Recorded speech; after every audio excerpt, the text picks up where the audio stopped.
Outlet Liquor is your place to buy a case. Stock up and save when you shop the lowest prices available every day at Outlet Liquor. You never have to wait for a sale. The more you buy, the more you save. Only at Outlet Liquor. What's your outlet?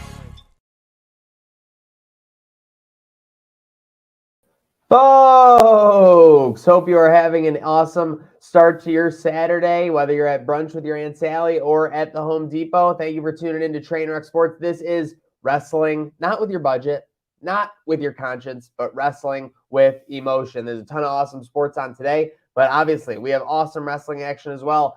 In a weird way, despite all the craziness with both companies, AEW and WWE, and obviously NXT under that, it ends up, just continuously being an awesome time to be a wrestling fan. Whether you're looking for something a little bit edgier product like Shawn Michaels was talking about on his presser this past week, or if you're looking for something that's just up and coming. Again, AEW does still kind of have that chip on its shoulder, and it's definitely taken, a little bit of a step back in the last, 18 months versus, the momentum it had in 2021. We don't have a panel today. We're flying solo, Jason Derulo. So if you are on YouTube, if you are on Twitter, if you are on Facebook, hit those comments up. Let's go start talking because we are going to get right into it here on Wrestling with Emotion, brought to you by Outlet Liquor. Again, tastings there 2 to 5 p.m. today of some gin and some other delicious items there. So let's go ahead. First match for NXT No Mercy. By the way, if you missed it, go check out the WWE social channels. They did a great parody of the WWE No Mercy video game, which is, a top 2 wrestling video game, in my opinion. A lot of people, it's not number 2. So with that said, though, NXT No Mercy, some solid momentum. They've been obviously shuffling the roster here and there. You have, for example, think about this. Becky Lynch and Baron Corbin were both on a segment the opening night of SmackDown on Fox with The Rock. And now they're both on NXT. So obviously WWE views them both as big pieces, and by moving them around to NXT, trying to pop rating, trying to even out the brands a little bit there. And obviously they manipulated the Becky Lynch storyline to, she'd never won an NXT title to kind of make it all make sense as well. But let's get into it. Blair Davenport versus Kalani Jordan. By the way, between these two shows, I think I have about 19 matches to get to. So if we're not, slowing down for anything, I am going to go with Kalani Jordan in this one.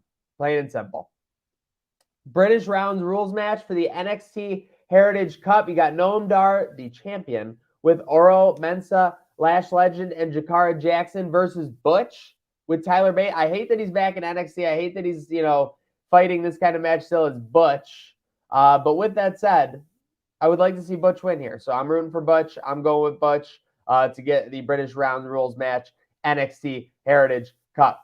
Fatal 4-way tag team for the NXT Tag Team Championship. Just give me a second here to pull this up, folks. We're rocking and rolling here on Wrestling with Emotion, but it's the family, Tony D'Angelo and Channing Stacks Lorenzo as the champs versus OTM versus the Creed brothers versus Humberto Carrillo and Angel Garza. Again, talking about shit, messing with the rosters a little bit to get different guys on different shows. But with that said, taking a look at it, I do lean the family to retain, but, just since I got no one to bounce it off of, I'm going to get a little crazy. I'm going to go the Creed brothers. Let's get a big win for the Creed brothers. I mean, maybe WWE will find a way to splurge on some entry music for them, similar to how Tony Khan does in AEW. And now let's get into the matches that, I truly, with all due respect to those first 3, I've really been looking forward to. First off, we have the guy who probably is getting the biggest boos in all of WWE right now, Dirty Dominic Mysterio against Trick Williams. And as we continue to look at this one, obviously Mysterio has great momentum with this title.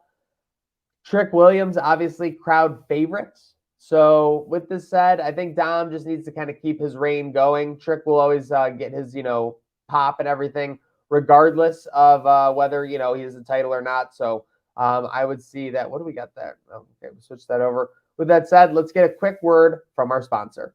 Outlet Liquor is your place to buy a case. Stock up and save when you shop the lowest prices available every day at Outlet Liquor. You never have to wait for a sale. The more you buy, the more you save. Only at Outlet Liquor. What's your outlet? All right, folks, just give me 1 second. Just testing my audio. Just switch the mics over. Looks like it's working. Okay, I'm flying blind here, so don't hate on me. I only got the intern here helping me. Let's go back to the other brand. And there we go. And let's move on to a match: Braun Breaker versus Baron Corbin. I think this one's easy. If Baron Corbin wins this match, I don't know what the hell WWE is doing. I mean, Braun Breaker's supposed to be this, like kind of like Steiner 2.0 plus, obviously in the modern day. And Baron Corbin beats him. I mean, yeah, I get it. Baron Corbin's supposed to be kind of like the Cesaro of NXT 10 years ago, but Braun Breaker's got to win that match. He's got to find a way to beat Baron Corbin there. NXT Championship, as we get into kind of our two co-main events, in my opinion, we got the champion Carmelo Hayes versus Ilya Dragunov. Ilya, obviously, with some solid momentum here, goes without saying, except for the fact that he hasn't been able to beat Carmelo Hayes. So with that said, I think that maybe, storytelling wise, you want to do Carmelo could be coming up to maybe the main roster to form a faction. Who knows what's going on there. I could see Ilya winning this one. I'm going to go with ID Ilya Dragunov to be the new NXT champion. I mean, again, I'm just going out on a whim here, and I got nobody to bounce anything off of. Damn you, panel. Where is Slick? Get him in here. Speaking of getting him in here, Becky Lynch goes to NXT, and obviously, the man is going to do a rating. She's obviously, blowing it up there. Great numbers. I'm sure WWE's loving what they're seeing, the balance across the Monday, Tuesday, and Friday brands, especially as they're talking with, selling for SmackDown and this recent deal and all the, moving pieces. Nice to have some stability to build around with all that uncertainty. So with that said, Becky Lynch, the champion, the man, down in NXT against Tiffany Stratton. I'm sorry, Tiff. I just don't see Becky Lynch being like a 2-week, 3-week champion here. Plain and simple. That's just not how the man rolls. And I think this is a good situation for Becky Lynch to kind of be putting over these, younger talents. I'm sure this will be a classic match, which is, the benefit of wrestling Becky Lynch. With that said, Becky Lynch, the man, gets the win and retains. So I have Ilya Dragunov as your new NXT champion. And then also the Creed brothers as your new tag team champions, but I have Dom retaining as far as the championship matches go in NXT. And speaking of champions, speaking of finalists, folks, make sure you are getting to 43north.org to get your tickets for 43 North Finals now, as we get ready for what should be an amazing year 9 in finals there. So with that said, we'll shift over to Wrestle Dream. Do we have the background? My background's right there. All right, whatever. Luchasaurus Nick Wayne. I didn't even know this was happening, and I'm pretty up to date on AEW, I feel like. But this is apparently on the pre-show. Luchasaurus versus Nick Wayne. I think that if you're going to have Darby lose, which I think you are going to do, then you have Nick Wayne win here, like maybe there's some chicanery or something. Maybe Christian gets pissed at him, and, it kind of works to leverage that situation a little bit in his direction. As far as things go there. But yeah, again, this is a match on the pre-show taking place. Let's see. Pardon my ums, folks. I know I got a lot of them. Okay, I'm ranting here. I'm ranting about wrestling. We're talking wrestling. We're having a good time. Let me just pull this up. By the way, again, go in the chats. What match are you guys looking forward to most at Wrestle Dream? I want to hear from you. Let's kind of roll on here on Wrestling with Emotion, sponsored by Outlet Liquor, the place to buy a case. Let's see.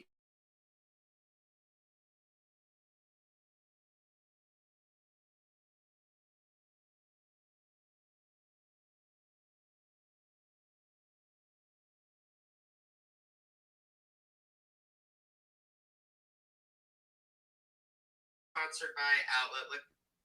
All right, folks, we're back. Just had to reshare the stream, obviously, get it back out there as we switch into, again, Wrestle Dream Talk. So singles match for the ROH World Championship and Strong Openweight Championship. Eddie Kingston versus Katsuyori Shibata. Now, all due respect to Shibata, because I have not had, my laser eye of Sauron on this matchup, on this build for this match. But Eddie Kingston's story of becoming, the ROH World Champ and Strong Openweight Champion, the double title, I mean, is epic. It's legendary. It was a big build. I cannot see him losing these titles within 6 months of the start of this reign. So with that said, I think that the new age Brooklyn Brawler, in a way, finds a way to get it done against Katsuyori Shibata. Next up, we have the single match for the AEW TBS Championship. Chris Statlander versus Julia Hart. Julia Hart has a world of momentum behind her. And I mean, Brody King by her side. And of course, obviously the faction there. Chris Statlander isn't without a faction of herself, and basically has a lot of momentum herself. So this is a big powerhouse matchup with AEW TBS Championship on the line. Ultimately, I think it'll go about 10 to 15 minutes, maybe closer to 15. I think Julia Hart will win through some craziness with Brody King, even if the best friends come out to help Statlander. You still have obviously your looming Aleister Black and the House of Black there. So, again, these factions, two factions could get into it because they both have factions behind them. And obviously, you only see Brody King really promoted as far as the match is concerned. So it'll be interesting to see. But ultimately, I think we have a new champion in the form of Julia Hart. We get some gold back in the House of Black. Let's get some rock music. All right, and let's move it on. We got Wheeler Yuta versus Ricky Starks. With all due respect, this felt like a match that was kind of thrown in at the last second. They just kind of ran into each other backstage. And they were on the races. Ricky Starks, I feel like, needs the momentum. Wheeler Yuta, with all due respect, is always going to be the bottom of the totem pole in the Blackpool Combat Club. Maybe he'll be something more. I mean, and again, maybe people were saying that about Hangman Adam Page as far as the Bullet Club, 6 years ago or whatever. And, look at how wrong they were. But I just cannot see Ricky Starks losing right now with how much he's been featured on Collision, how much he's been featured across AEW television. Maybe that is the perfect way to leverage and put him over. I mean, they didn't even let Danielson kind of take him down clean. So I see it going down. I see Ricky Starks absolutely beating Wheeler Yuta. 2-on-1 handicap match for the ROH World Tag Team Championship. We got MJF defending it by himself against the Righteous. This is one of the more intriguing storylines, especially with the way that Dynamite ended, with the Devil and his compatriots attacking Jay White, the Switchblade, to end Dynamite on Wednesday. 2-on-1 handicap match. I do like the Righteous, I'll be honest, but I mean, let's face it, MJF and Better Than You, Baby, are just too hot right now. So, with that said, I'm going to go with MJF somehow retaining in a handicap match. Hopefully the Righteous don't have to look like idiots for them to do it. Bryan Danielson versus Zack Sabre Jr. Oh, and by the way, folks, I gotta promo this right now. We have about 8 matches left here in the breakdowns, and I will be making a big wrestling announcement at the end of the show as far as my fanhood. So stay tuned for that. Bryan Danielson versus Zack Sabre Jr. Bryan Danielson is kind of returned to the scene here. He had a great match with Ricky Starks, obviously. The thing being, in my opinion, is that he is kind of going to be the new final boss of Collision, right? It seems like they're moving him into, the place that the space, again, because they're not doing the same role. They're not doing like how WWE did when Roman Reigns was supposed to be a Survivor Series hero. Instead, they made it Dolph Ziggler. But Bryan Danielson is going to be taking up that space in the Collision, era, and obviously on Dynamite. Bryan Danielson's going to win this match, but I'm looking forward to seeing Zack Sabre Jr. in action for sure on AEW television. All right, let's get this one in. 4-way tag team match for a future AEW tag team championship match. We got the Young Bucks versus the Guns versus the Lucha Bros versus Orange Cassidy and Hook. I just can't see the Guns getting a championship match with anybody caring, even though Bullet Club Gold is hot right now. Lucha Bros can't do it. Orange Cassidy and Hook, this is one of those things where it's not a real tag team, kind of bothers me. I mean, the Young Bucks, are you going to have them go against FTR again? FTR Young Bucks 4? Maybe the Guns win it. Maybe I've circled back. I'm going to go with the Guns. The Young Bucks got to be more. Young Bucks can't win every time they're not in a title match. 2 out of 3 falls match for the AEW TNT Championship. Christian Cage versus Darby Allin. Probably the championship match with the biggest and best build on the card. You have Christian Cage just doing A double plus heel work, talking to people about their fathers, and Darby Allin, obviously a pillar of NXT, a star in his own right. With that said, Christian Cage has got to retain here. If it was WWE, I'd be for sure. But because, they like to give people their heartbreak in their hometown. But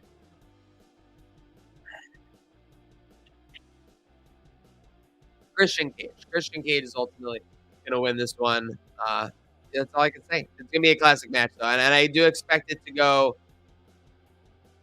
Christian Cage, heel, pin, first fall, second fall, Darby Allin, and then third fall, like, Darby misses like 2 or 3 opportunities, and Christian Cage takes it out. AEW Trios title, the Acclaimed have arrived, and they are facing TMDK, Shane Haste, Mikey Nichols, and Bad Dude Tito. This is on the pre-show. You're not having the Acclaimed lose. I'm not going to waste time on that one.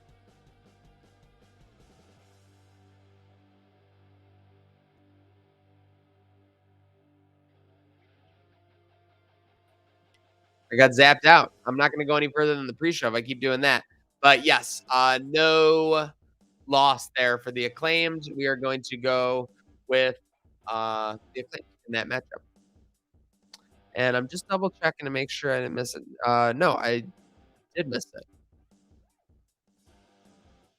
Hangman Adam Page versus Swerve Strickland. Because when I spoke on Darby Allin versus Christian Cage, I said that was the best championship match build on this card. I think that this is the best non-championship match build. You have Hangman Adam Page, Swerve Strickland. They've both been telling great stories. We got to get Swerve a win. We got to get Prince Nana dancing. Hopefully it's a classic match. Page can afford to lose because then he can just go defend the trios titles in Ring of Honor with the Bucks. I mean, they have all the leverage. They've totally conceal. It's a situation where Hangman can take a loss, and Swerve Strickland really needs to win here, in my opinion. So that's how I think that'll be going down. And then the tag team match for the AEW World Tag Team Championship, FTR versus Aussie Open. I feel like this is a little bit of a, like a little bit of a stick tap almost for Aussie Open for dropping the titles. It's better than you, Bebe, at All In.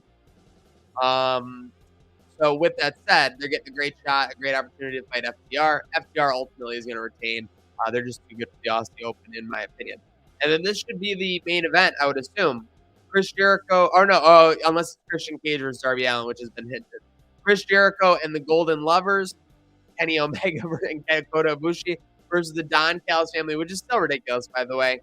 Amazing title, great intro, great theme, great con. And this could take Takeshita, Sammy Guevara, and Will Ospreay. I think Ospreay's going to shine here.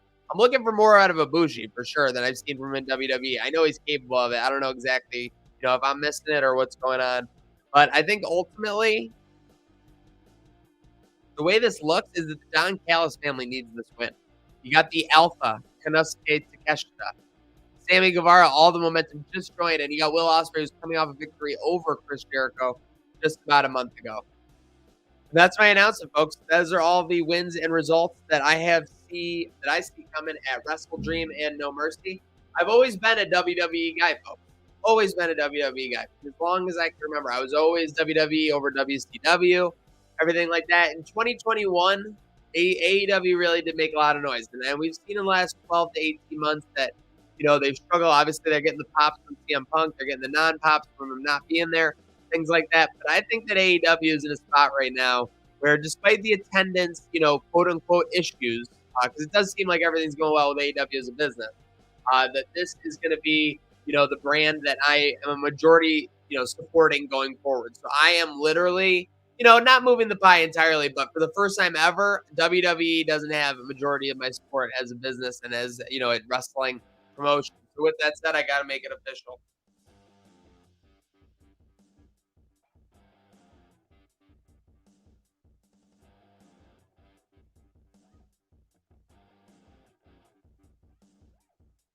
Folks, have a good rest of your Saturday.